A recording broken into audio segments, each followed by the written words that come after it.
Hello traders and welcome to another video review. Today is Tuesday, April 15th, 2025. Let's take a look at the economic calendar for today. Only medium and very important data in this calendar. Let's start with the Asian session. We got some data from the UK. Sales monitor is up from well, it's 0.9%, which beats the expectations of 0.7%. LBA meeting minutes were published overnight as well. Then we got some data from the UK again. Unemployment rate in level with the expectations, 4.4%. Employment change 206,000. Climate count change up from 16.5 to 18.7. Average earnings index at the same level of 5.6%. We are waiting for the CPI data from France, from Poland, scheduled for this at 10 o'clock. Then we got EAI monthly report from the US and the German current conditions and economic sentiment data. Those data are scheduled for release at 11 o'clock, together with the industrial production and economic sentiment from the Eurozone, scheduled for release at 11 a.m. During the US session, we got housing starts data from Canada. 15 minutes later, we got core CPI and CPI and manufacturing sales data from Canada as well. In the meantime, we got export and import price index together with the New York Empire State Manufacturing Index data. All of this data are scheduled for this at 2:30. At 4 o'clock, we got Global Daily Trade Price Index from the New Zealand. At 6 o'clock, ECB President Christine Lagarde will give a speech. At 7 o'clock, trade balance data from New Zealand. And the last medium important data is scheduled for this at 10:30, and this is API weekly crude oil stock data release. So quite a busy day for today on the markets. Let's then start from the beginnings. Of course, euro-dollar comes first. The euro-dollar 4-hour time frame chart is developing exactly what we are expecting here.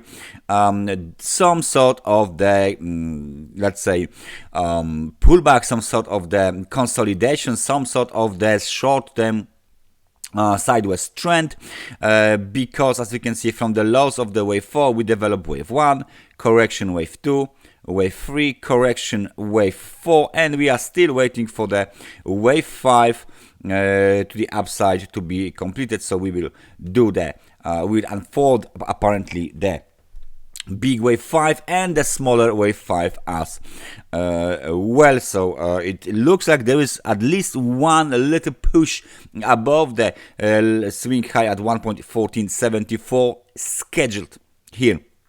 According to this scenario, according to this cycle, then we should enter a rather big and time-consuming correction, corrective cycle. You can see we are counting wave 1, wave 2, wave 3, eventually wave 4, but it still might be a little bit different here. We still might change this wave 4 here.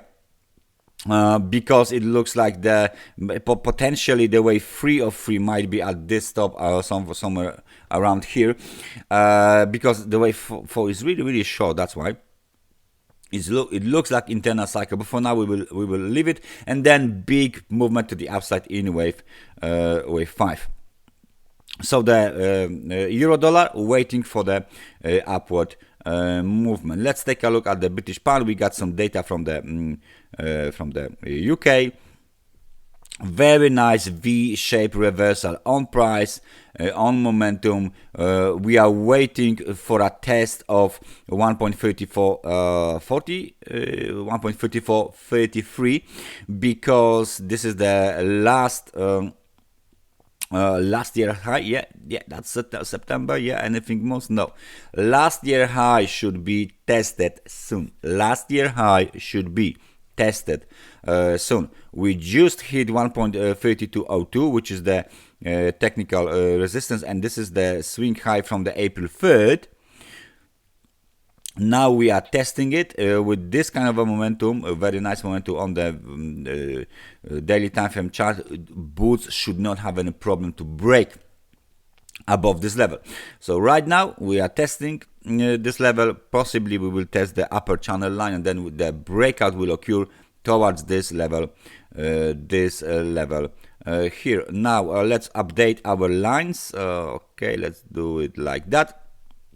So 1.3144 will act as the technical support. This is of course the technical resistance. We will wait for the momentum to come off the extremely overbought conditions. However, it looks like the market might be trending higher for quite some time right now. So euro dollar up, British pound up. What about the third lucky pair, which is the US dollar to the Japanese yen? Nothing is happening here. However, we might, it's just of course some sort of the possibility, but maybe, just maybe, some sort of the triangle is being built here. Looks like a triangle here, and if this is the pole and if this is the pennant, then the breakout should be to the downside, because pennant is this is a bearish pennant, which is the trend continuation pattern. So possibly we will have the breakout to the downside here when this possible triangle is done. This is of course the momentum. Momentum, as you can see, is trying to move towards the level of 50, but it's still negative and weak. So we are waiting for the trigger, fundamental trigger, to increase the volatility and make the breakout out of the pennant trigger formation. 142.09 is the low from the April 11th. So that's the last week. So we will see if this week we are going to have another lower low. And as you remember, let me just move my chart. We are aiming to hit this level here. This is the ultimate technical support, 139.61. This is the ultimate technical support, and we will see whether it is strong enough to cause some bigger, deeper pullback to the upside or even correction before this level is violated again, according to our scenario. Now let's take a look at the US dollar to the Canadian dollar. Let's just switch to the daily and see what is going on here. To be honest with you guys, this is the situation which is quite clear. Let me just take the trend line. We got this very nice looking low from the 2024, 1.34, let's say 27 or even 27 or 19, 34.19.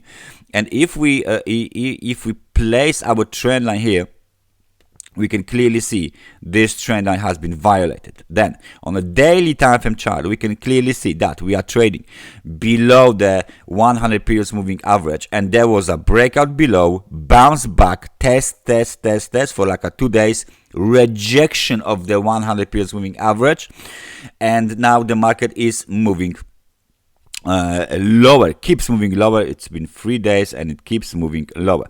We broke below the technical support at 1.3945. So this is now technical resistance.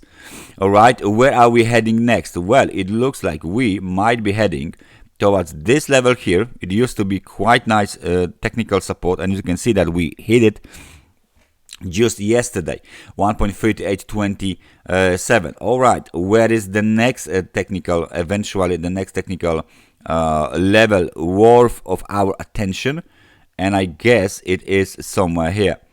Okay, this is the trend line. Let me just move the trend line. It's obvious, and this is our next level, eventually extreme high of this 2024, September 2024, which is located at 1.3646. All right, so right now movement to the downside is being continued. Let's just take a look if we have some kind of a Fibonacci's here, and maybe we hit some Fibonacci's level that we don't know yet. Yes, we hit 100% of the Fibonacci level, and we broke below it. 1.39 is basically the extension of the wave A measured from the top of the wave B, and now this is wave C to the downside. Yeah, if this is the classic ABC correction. So 100% of the extension has been hit at 1.39, but the market moved way lower to 1.3827. Towards the extremely oversold market conditions. So maybe we will see some sort of the of the let's say pullback to the upside, and eventually let me just place my let's say short-term technical resistance as well, 1.4026. That's the technical resistance here on the US dollar to the Canadian dollar in case of a pullback. Last but not least, Bitcoin.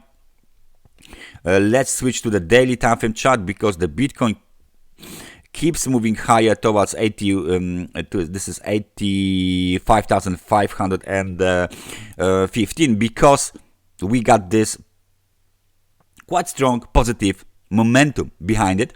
So please be prepared for a breakout higher. Let me just move this this line here so it will be even much more accurate. Actually, it's 86,097.